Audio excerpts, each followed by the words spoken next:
Hey friends, Kevin Duragi. Welcome to the Kevin Duragi Show. I am excited to have our new friend here, Jason Jones, coming all the way from England. Well, he's been Americanized, so he's down in Florida.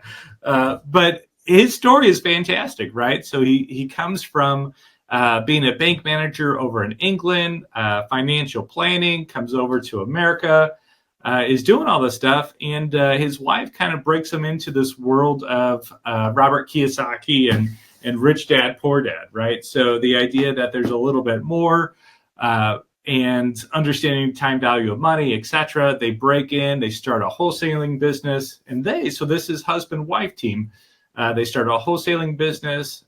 They start doing really well. So then they start buying rentals, so that they start buying a bunch of single-family houses, and then go over to apartment buildings. So they do all that. Now he's down in Florida. He even started a homestead.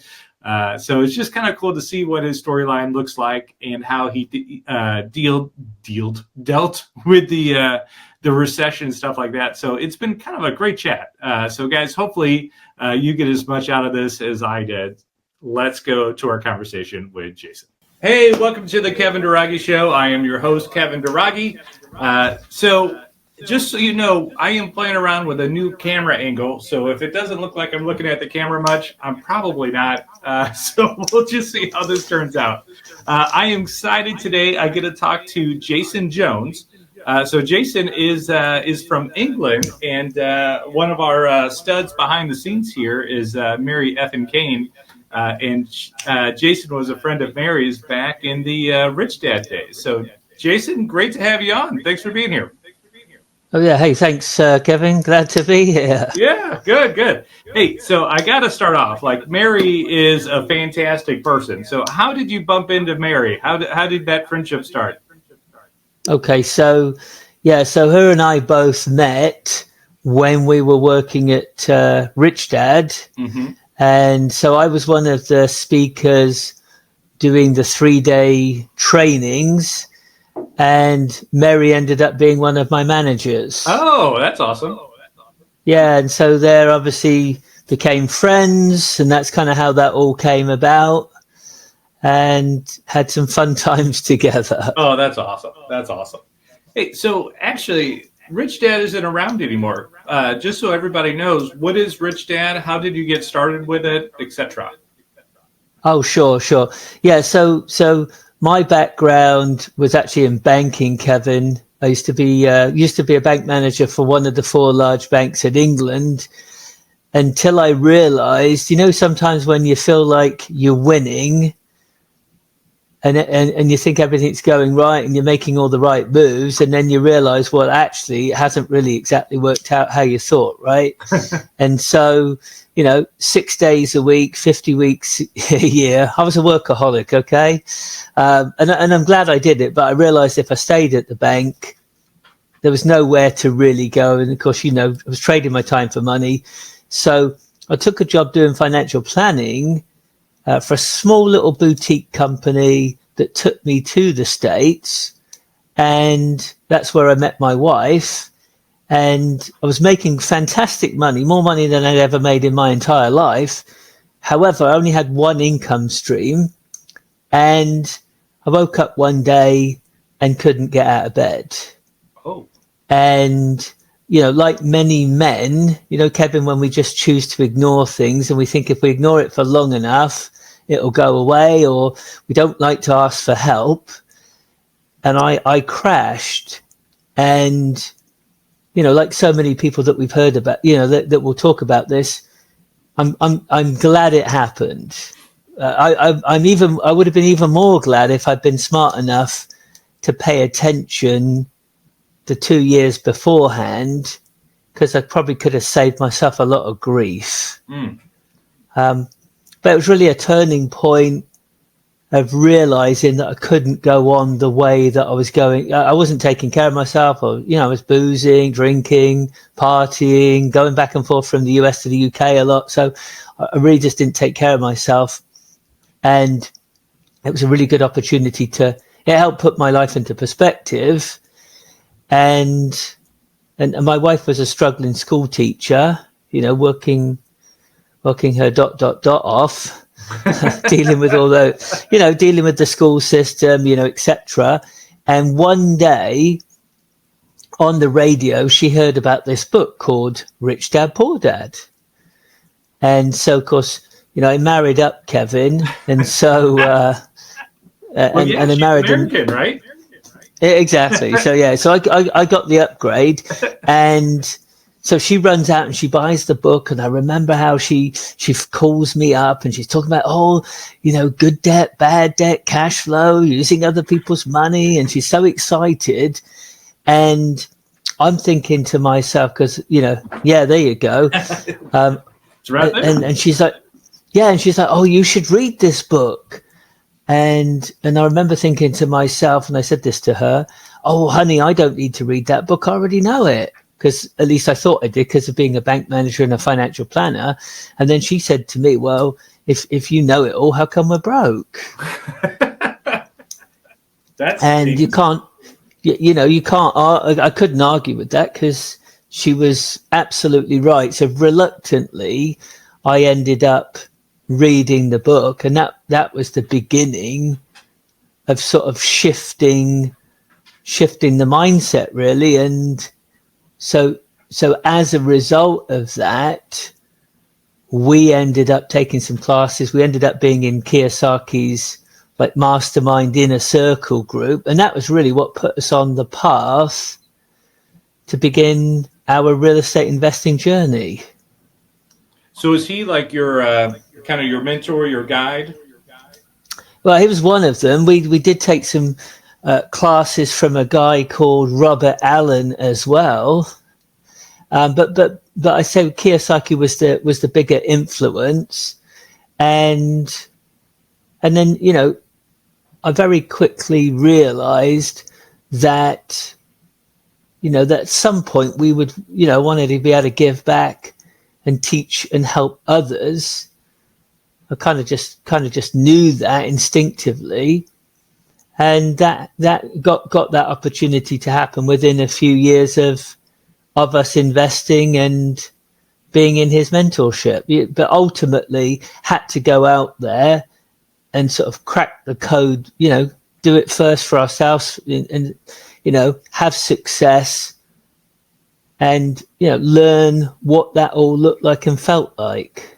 So did you focus on rentals or flips or wholesaling? What side were you?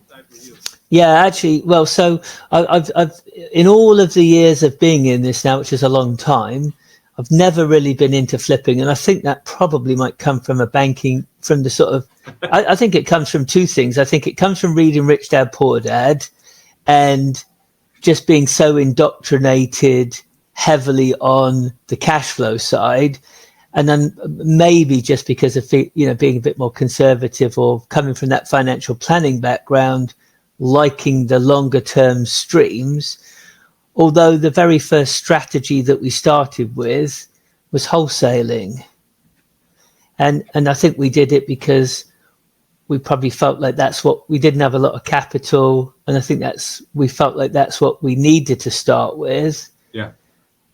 And what we quickly realized is it, where I think my wife was making about 45K a year at the time or something like that. And after doing sort of 2 or 3 wholesales, realizing that from just those 2 or 3 wholesales, we could make more than her year's salary. Suddenly it's like a light bulb goes off in your head. And so she was the first one to retire from the teaching. And that only took us 6 months. Wow. And so we ended up building a wholesale business that within our first year, we wholesaled about 60 houses. That's fantastic. And I can't tell you, how look, I'm a big advocate of goal setting, writing down goals, etc. I can't tell you that we had that as a goal or a desire because we didn't. And I think it was because we didn't have the wherewithal to try to think that far in front. We just put one foot in front of the other and just got started. And maybe we got a bit carried away, and scaled it quicker and beyond beyond what we ever thought we could do. So how long before you switched from wholesaling to just buying and holding? Yeah, so our journey was, so the very first strategy was wholesaling, and then what we did was, after we sort of felt like we had sort of mastered that within the first 6 months of starting that, we then started to build a rental portfolio while we were still doing the wholesaling. Mm-hmm. And basically that just allowed us to, pay our bills, generate some chunk money. And then we started to take some of that chunk money and then move it over onto the rental property side. And so we spent 5 years predominantly.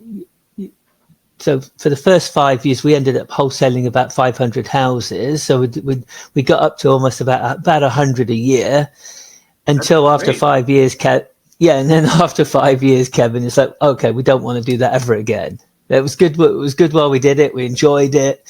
And then we were building a rental portfolio. And then about 2 years in, we had met another husband and wife couple, and we came across an opportunity to do a larger deal, which was an apartment complex, that really sort of challenged us, like mindset.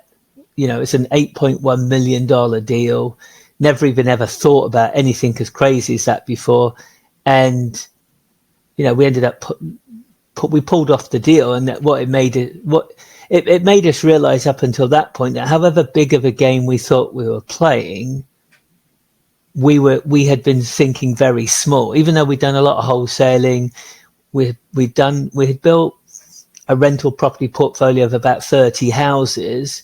However, that one deal was like more than anything else as a single deal than we'd ever done. And suddenly we realized, oh my gosh, why didn't we do this sooner? And so it stretched us. Man, that is awesome. So we've interviewed some people, and some people go for that apartment building, like they get really good at the one thing, single family houses, and then when they go to do the next thing, right? Because you get bored, you get a little, you do get bored. And some people have made it. Some people, that's what took them away. Right. So it's good to hear that it works sometimes, but I like what you said about that. You think you're like the master of the kingdom, and then you're like, oh, wait, there's more. There's multifamilies, there's commercial, there's development, a lot of these different ways to go. Well, exactly. And look, it's not like when we bought that, when we built that rental portfolio, it isn't like we didn't make mistakes. Of course we did. Some of the properties ended up making more, some made less, because of course what you realize is you don't always know until you just, sometimes in life you just don't know what you don't know, right? And even though we had training, even though we had mentors, etc., we still made human errors. And so we were able to look back, and it's kind of like that idea when people say, how come I thought a property was going to make me X and it made me less. Mm-hmm. And what I've found through experiences is that often it wasn't there in the beginning, and you didn't have the expertise to realize that. And so I think really what I'm trying to say is that it's a never-ending process of refining and improving yourself, right? Yeah. So how important is mindset going through this whole process? Oh, 100%. I think it's I know some people believe it's kind of like woo-woo, but I believe, and it's probably because of being sort of heavily influenced by Kiyosaki, the book himself, being around him. But I think the mindset is just about absolutely everything, because if you can't see yourself doing anything, what does it matter about the content or the details, right? You've got to believe that it's possible, right? Yeah. So I go back. So for me, it's I go back to Henry Ford's quote: "Whether you think you can or you can't, you're right." That's one. That's one that I like a lot. Yeah, me too. I mean, yeah, you're only ever limited by yourself, aren't you? I mean, it's like people say about, oh no, better not teach all these people how to do real estate investing, because then there's not going to be enough deals out there. But the reality is that I believe you're in competition with yourself to be the best version of yourself. I agree. So are you primarily buying where you're at, or are you buying nationwide, or what market were you playing in? Yeah. So when I first started, I was living in California and kind of moved around California, Vegas, Texas, mostly the more conservative areas. Didn't do a whole lot really in the Midwest, but mostly just because of closer proximity of when we were living in Cali. Easy to get to Vegas, not too hard to get to Texas. Give you a reason to make those write-offs, right? Exactly. Got to check on the properties. That's right. Yeah, exactly. Yep. So if I can, let me go back to the day that you couldn't get out of bed. Sure. Financial planning, all this stuff. Was it a mental thing? Was it a physical thing? What was it? So, I don't really bring it up that much anymore. But basically, I was living in California. I was in Marina Del Rey, living the high life, Kevin, as you do when you're financially uneducated, making a lot of money, spending a lot of money. Had the nice convertible car on the water, and and it was a lead up to about 2 years before that where my health sort of suddenly deteriorated, and I ended up. So it was my wife that, because I'd gone to see some doctors and they couldn't really figure out. I could get out of bed, okay, but it just took about every bit of energy to get out of bed. I was completely debilitated, had no energy, etc. And we'd gone to see some Western doctors, etc. And it was my wife that sort of connected the dots, and we end up going down to San Diego. We end up seeing this movie. It was something. The movie was called something like Beneath Your Skin, something like that. And when women they just know. And she turns to me and says, "Okay, that's what you've got." And the movie was about Lyme disease. Really? Yep. And so I was at a Kiyosaki inner circle event, and I got to meet his doctor, who's a naturopathic doctor, because Kiyosaki has some heart issues, etc. And so I got introduced to his doctor, and his doctor, turns out he had 2 children that had Lyme's disease, and he had cured them. Really? Yep. And so the first step was I made an appointment, after the event had finished. So I make an appointment to go see his doctor, and there was one place at the time in Northern California that was one of the best testing places for Lyme's. And it comes back that I have an acute form of that. And so I went back to see the doctor, and he basically put me on this I'm trying to think what the word is now, botanical. It was basically a protocol that he had put together that had worked for his children and other patients. And so if you can imagine, I had probably 10 or 12 different bottles of all this really icky stuff, and I had to take that a set bottle at set times and throughout the day, and I had to do that for about 10 months. Oh wow. And there was days where I just felt like total where I just didn't want to do it. But I knew that I had to, just knew that I had no choice, because if I was going to feel better again, I had to just, plow my way through. And so about 10 months later, I got retested and it came back negative.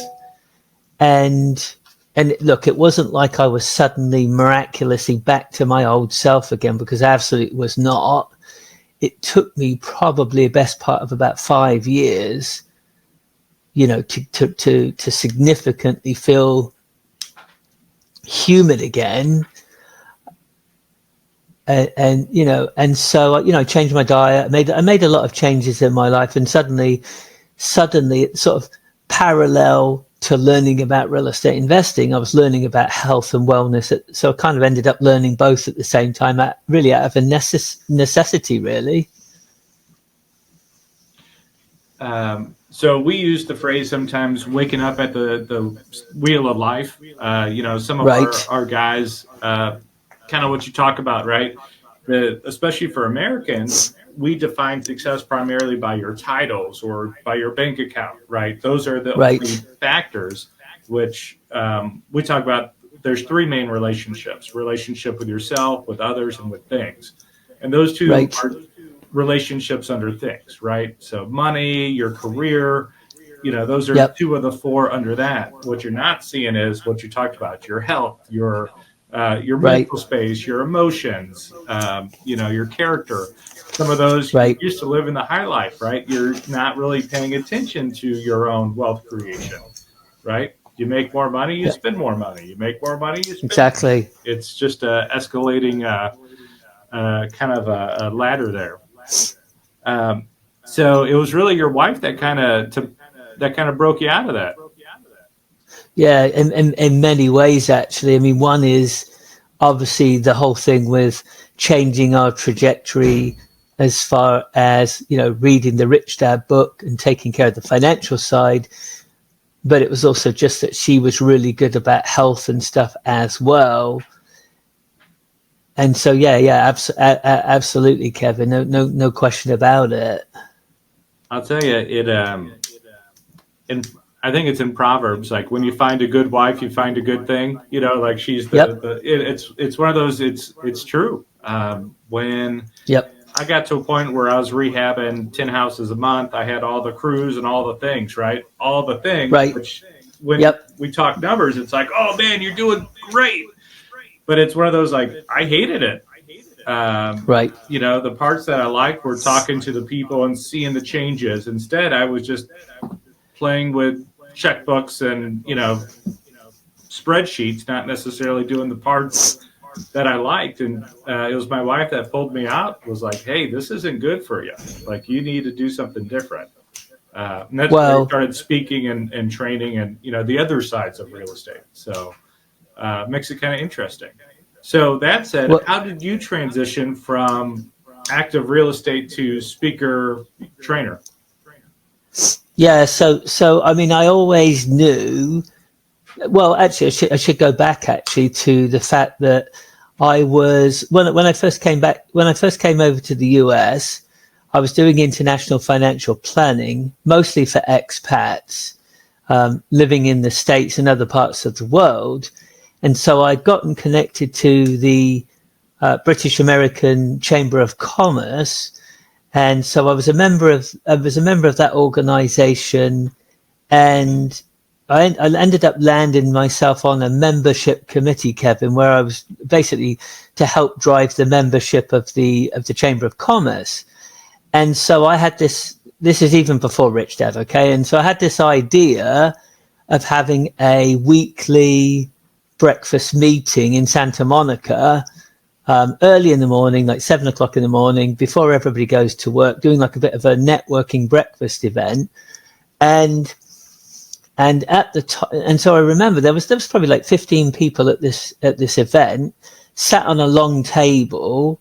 And I remember that I had to get up and speak in front of this group of about 15 people. And at the time, never even thought about like public speaking. And I can remember getting up, having to speak, and I was absolutely terrified.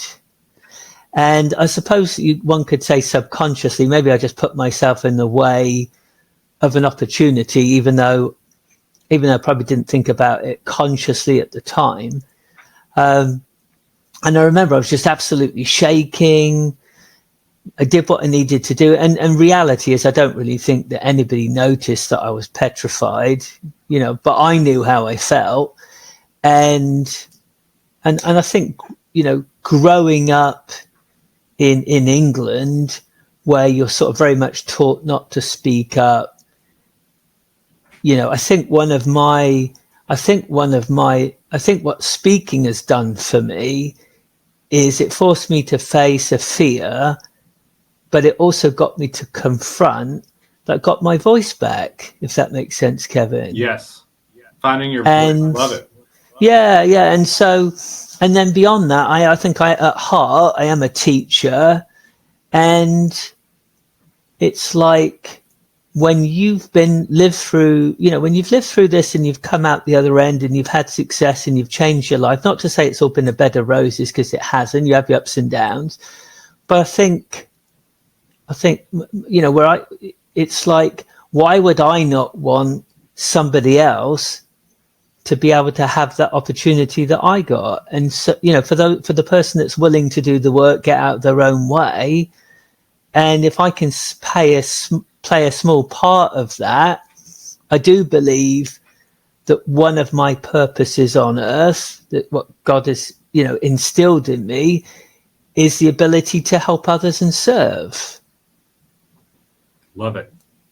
And so that breakfast meeting at the Chamber of Commerce that I ended up putting together was without realizing, it was probably the beginning of that, and of public speaking. So then I had more opportunities. Then I hired a coach.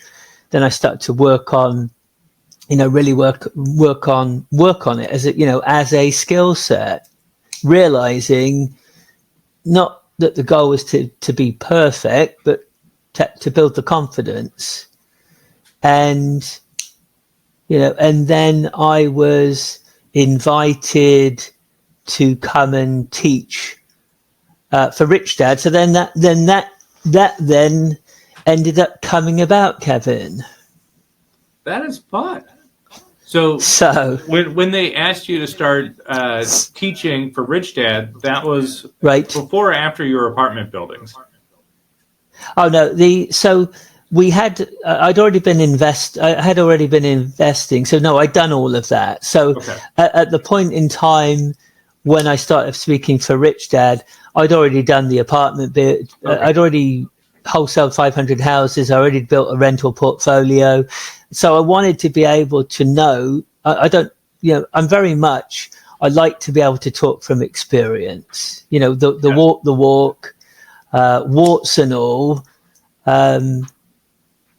because it's very different, isn't it? I mean, you've got theoretical knowledge, and then you've got the actual experiential knowledge, which is very different. I cannot agree more with you on that. There's a lot of people. So, when I started speaking, you get invited to different places and you meet a lot of people in front of the room, just like you have. And then you realize some of those people really haven't done much of this. They just happen to be good at bringing people together, or they're really just selling whatever it is that they're selling. Like, hey, I did one deal, I made money, buy my course and see what I did that one time. It's like, I mean, yes, you did it, but you're barely in the game.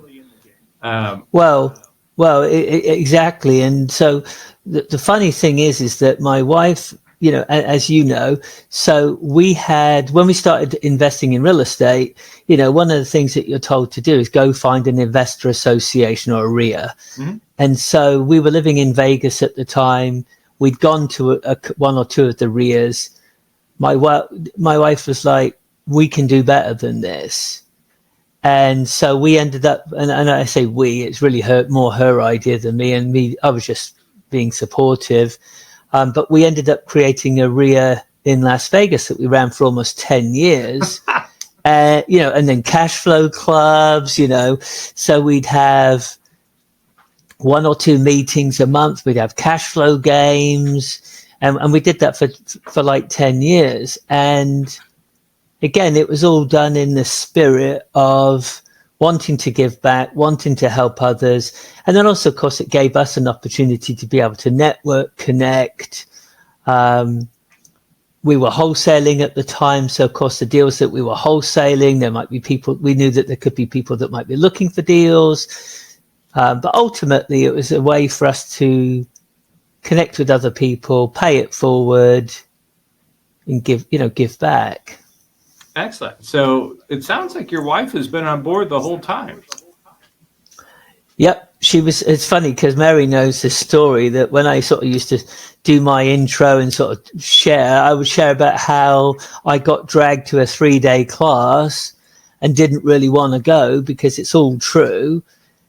And, luckily I married an equal, who's got no problem telling me all my faults, Kevin. So, Yeah, I do. Which is good, which of course is perfect because, I needed to hear it. I could not, have married a weak woman that just allowed me to be who I might have wanted to be because that wouldn't have given me the opportunity to become the best version of myself. And absolutely. No question, it's been difficult at times, because you don't always want to hear these things.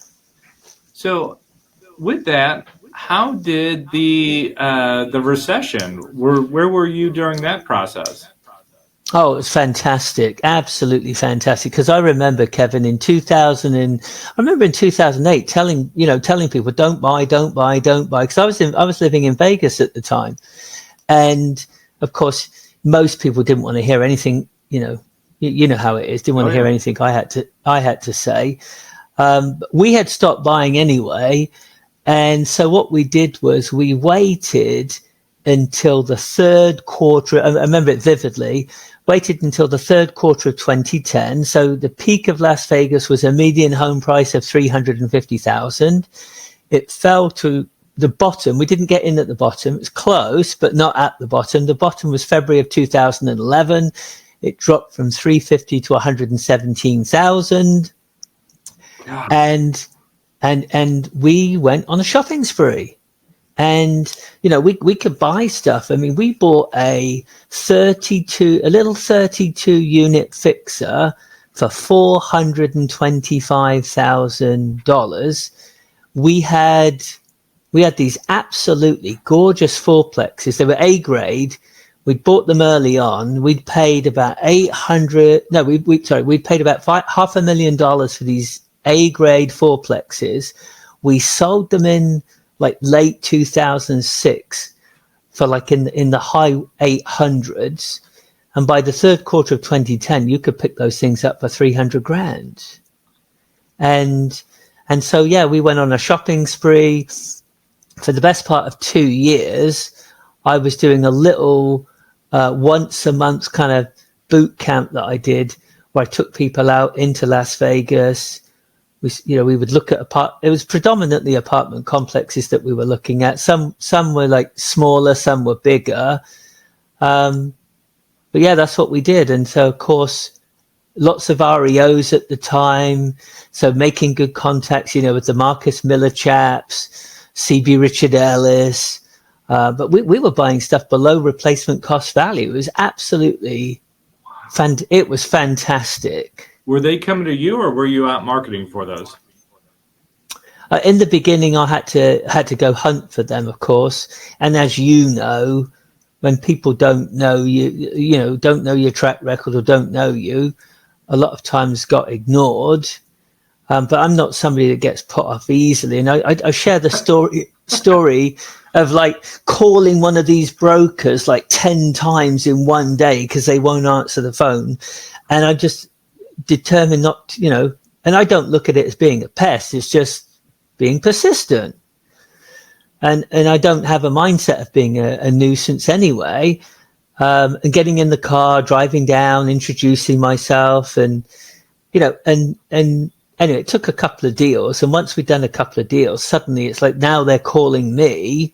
Oh, we've got something that we think would be right up your alley. You know how it goes. This is the address. Go take a look at it. And even to the point of telling me how low that they think the bank would go.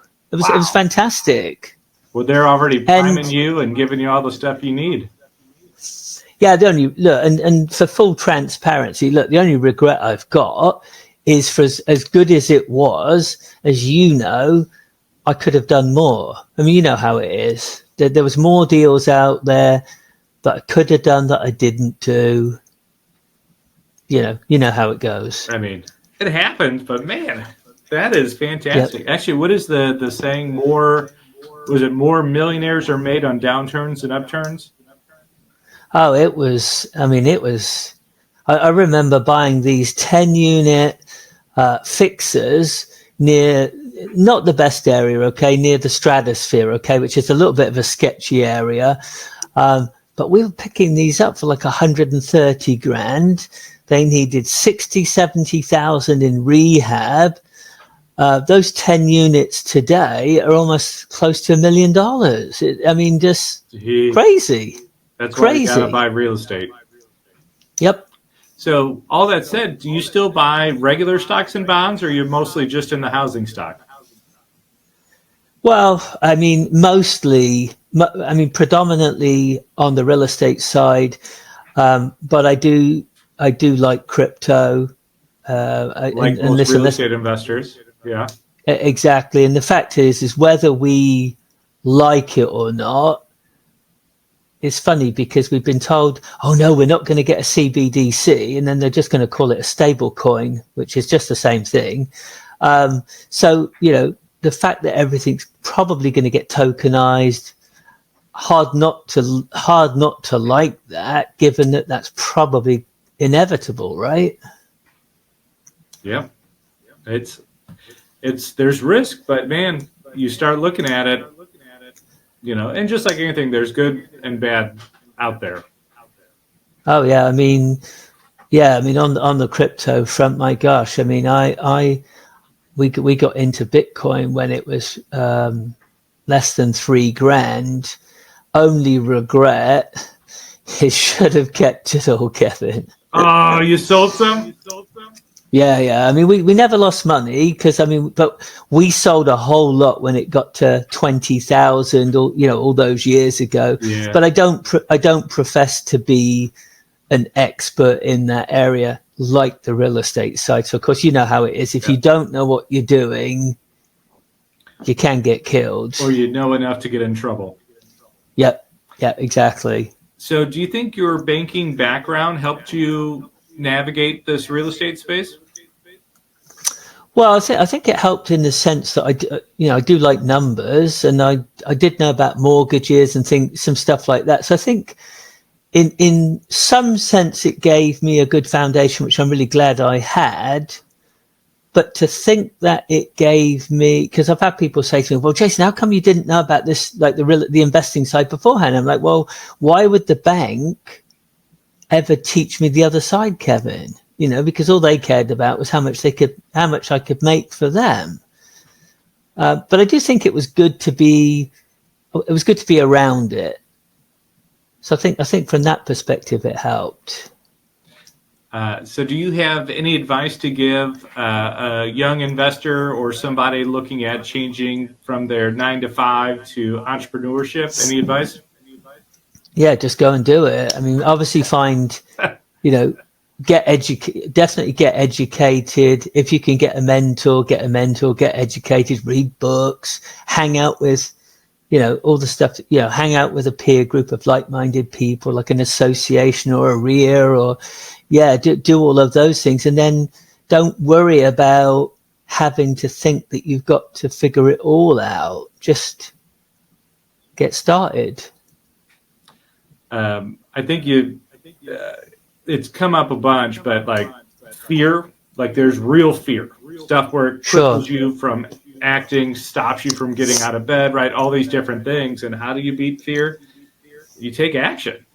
You just start doing it. And then one day you're like, oh, it's just like a muscle. It's like, oh, I'm stronger now. Yep. That fear is beaten. I've done it several times.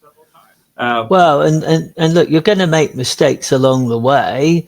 And even if you've got a mentor, you're still going to make some mistakes. But as you know, that's just all part of the learning process, isn't it? What was one of the mistakes that you stubbed your toe on going through your process?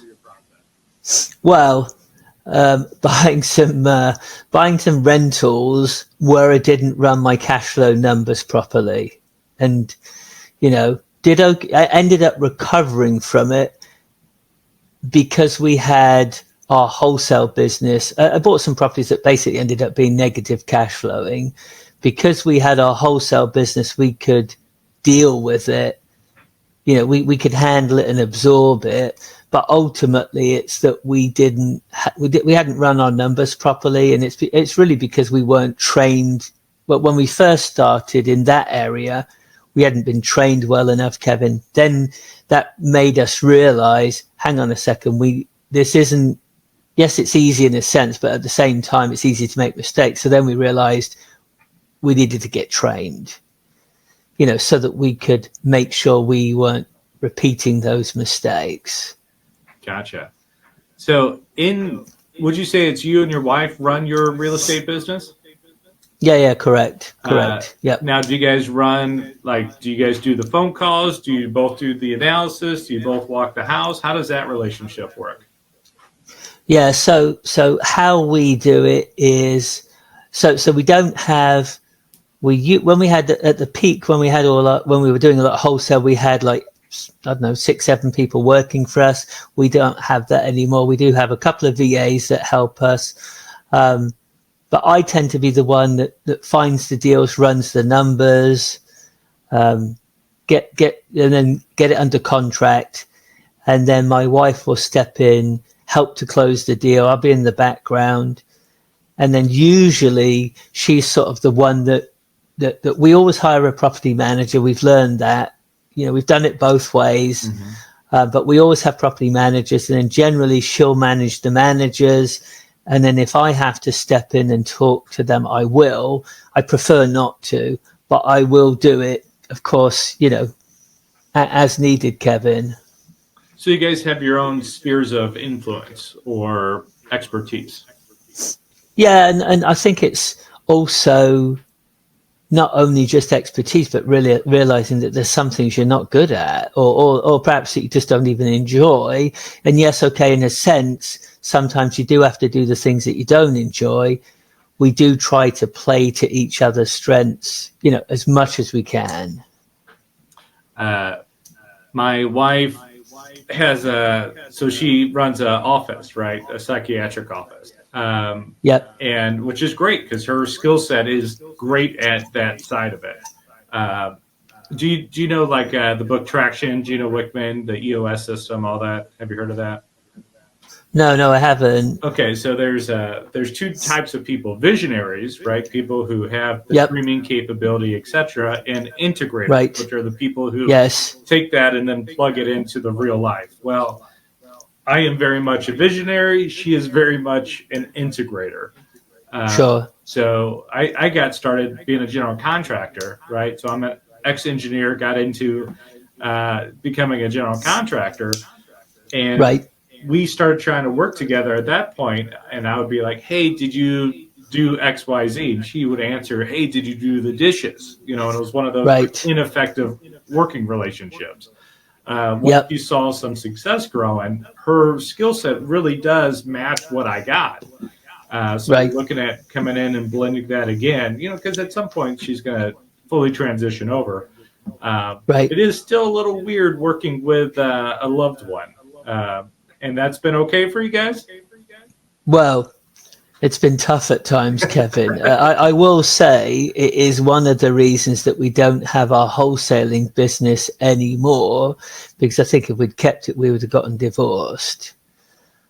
Just because the level of having to have all the employees that we had and us having to work together, it was definitely stressful. Yeah. And I'm not always, I'm not always the easiest person to get along, especially when how it is. I'm not always the easiest person, Kevin. Is that because you're British? So I think it's because I'm difficult. I can be difficult at times. Well, getting in my own way sometimes, you still, Yeah, because she would, so going back to what you said, so she was sort of more the operations person trying to keep it together. But yeah, I think it's just that she found certain things a whole lot easier than I did. Mm-hmm. And then also, when we had our wholesaling business, I also felt like we could never leave, like the phone would ring at 8 or 9 o'clock at night. And look, I'm glad I did it. It served its purpose, and it allowed us to sort of catapult, to do other things, in real estate. We often we teach like two different ways. There's capital creation and wealth creation, right? So Yep. flipping and wholesaling, get that pile of cash. If you need to pay off Sure. debt, if you want to just have a pile, great, get a pile of cash. That's awesome. But then it's like, your net worth is still equal to that pile of cash, though. It's it's a one-to-one relationship.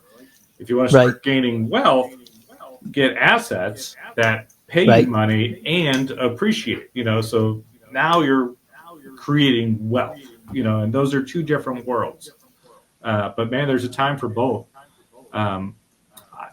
We watch some people when they try to break into the industry, right? Oh, I'll buy some rentals. It's like, well, I don't know if $100 or $200 a month cash flow for a single family house is going to change your life.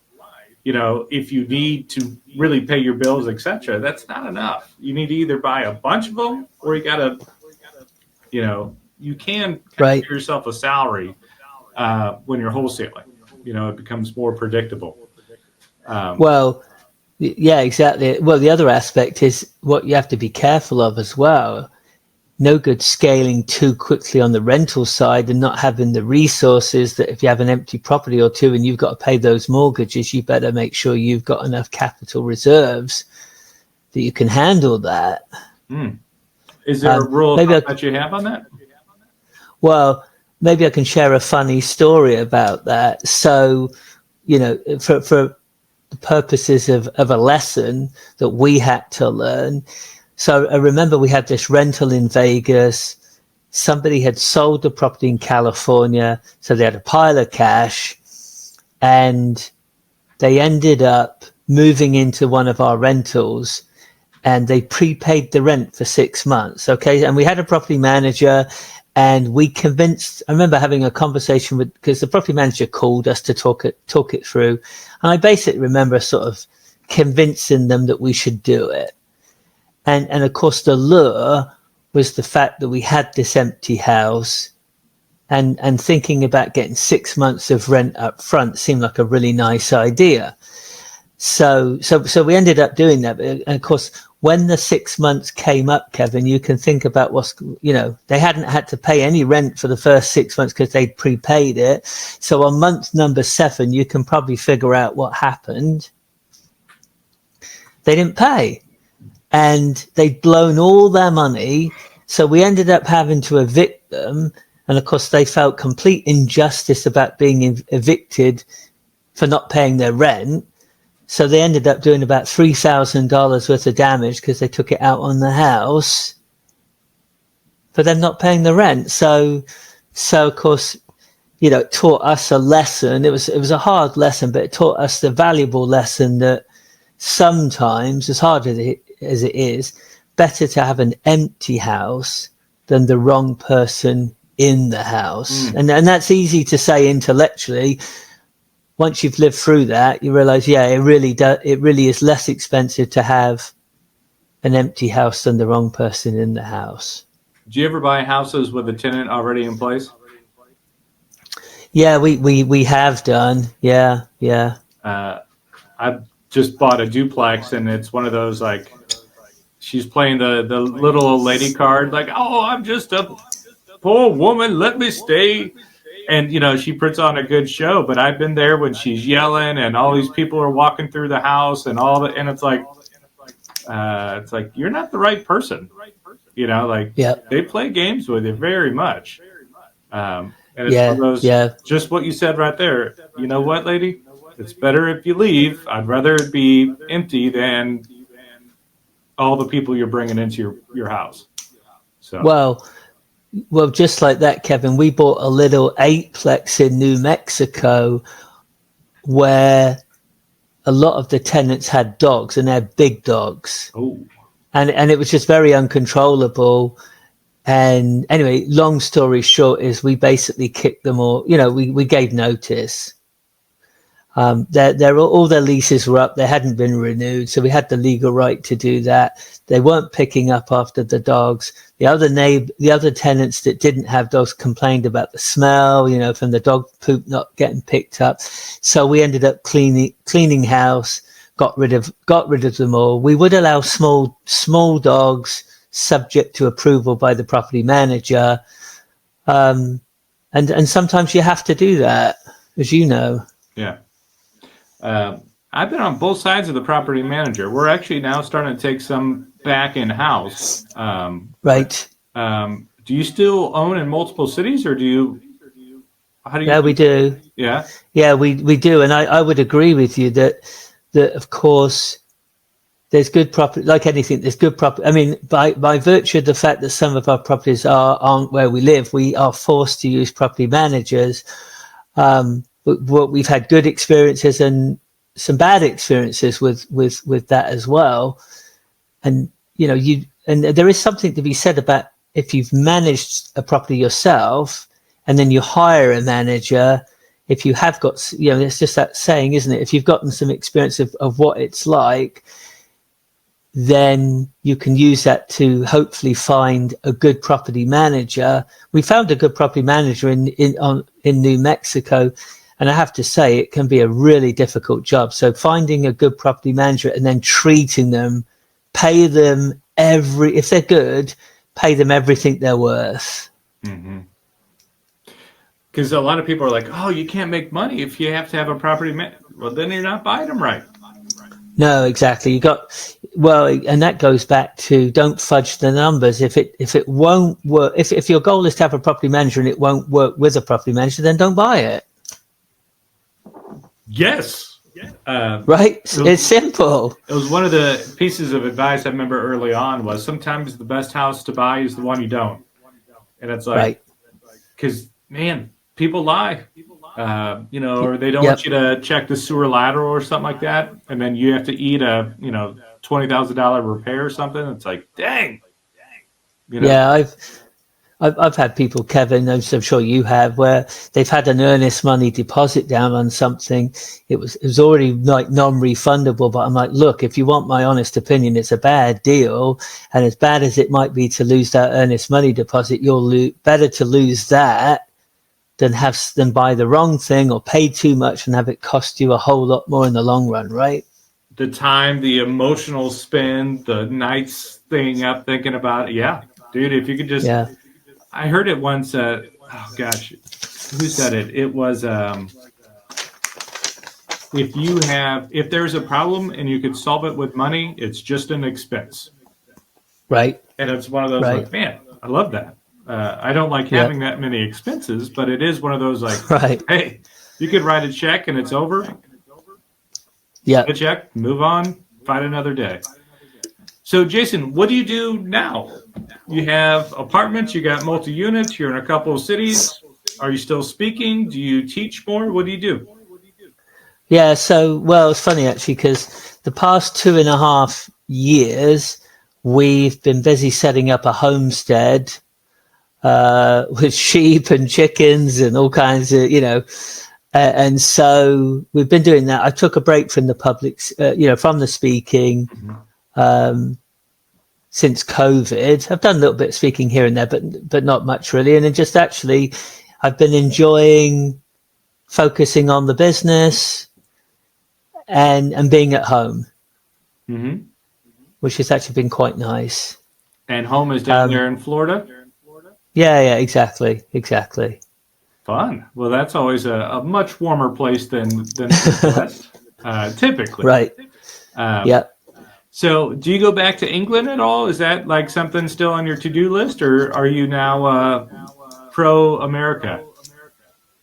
Oh, I mean, listen, I'm pro-America, but of course I always like to go back to England because it is where I'm from originally. And guess what?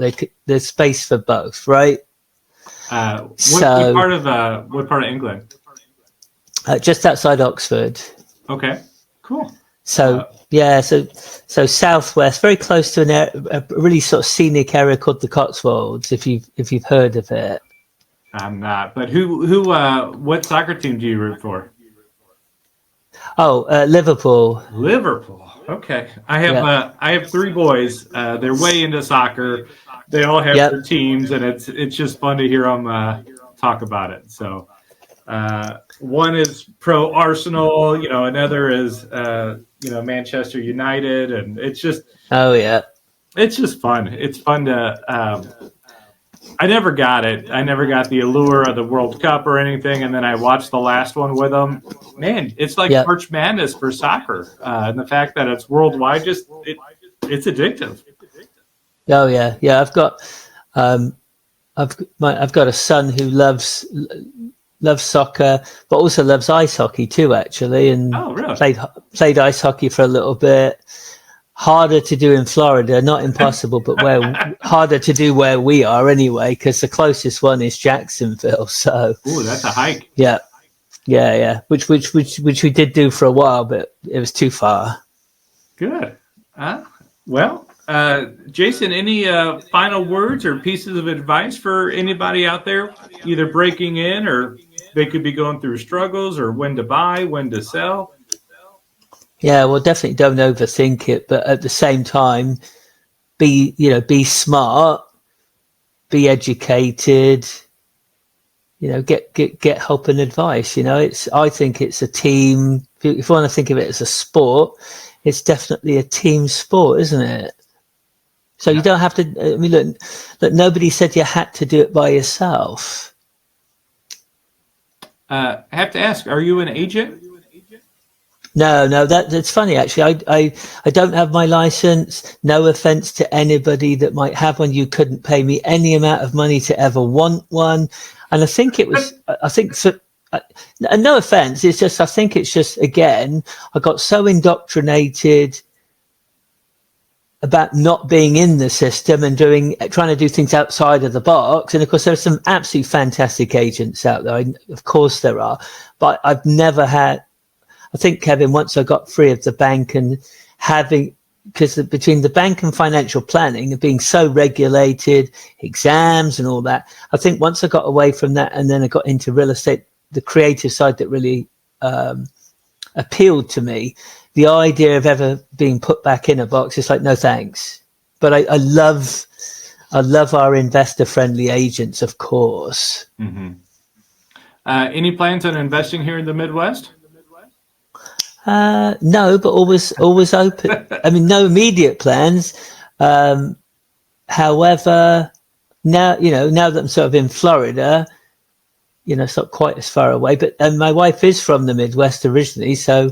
But yeah, I'm open to it, and really sort of on the apartment complex side would still be is still sort of our favorite asset class. Mm-hmm. Excellent. Actually, I just got one that came my way. It is in a radioactive floodplain. Oh, interesting. Interesting. Well, sign this guy. Okay. Up. And it's over. Yeah. No, but there you go. Now, good deal. Yep.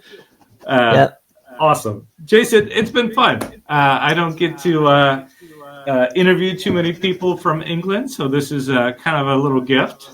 So welcome. Thank you for your contributions to the States here. It is refreshing to hear some good stories that came out of the recession, because so many people bought wrong, and just you were able to read the stats probably because of your background and kind of knew, kind of play smart there, not forcing a play. Well, yeah, I will say that there's definitely missed opportunities that we missed. No question about it. I get it. But man, I like what you've done. The here and back again type story, I think, is great.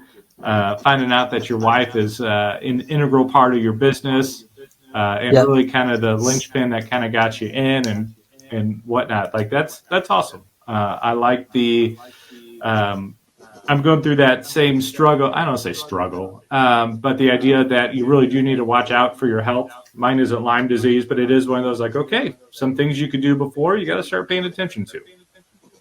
Yeah, well, yeah, you don't always, especially now, post COVID, you do have to be careful. I mean, I'm sure you've heard it for a long time as well. It's like, health, if you haven't got your health, come on, health is probably the most important thing. And then financial, so yeah. I mean, I've seen a lot of things since COVID that really have heightened the need for people to take care of themselves.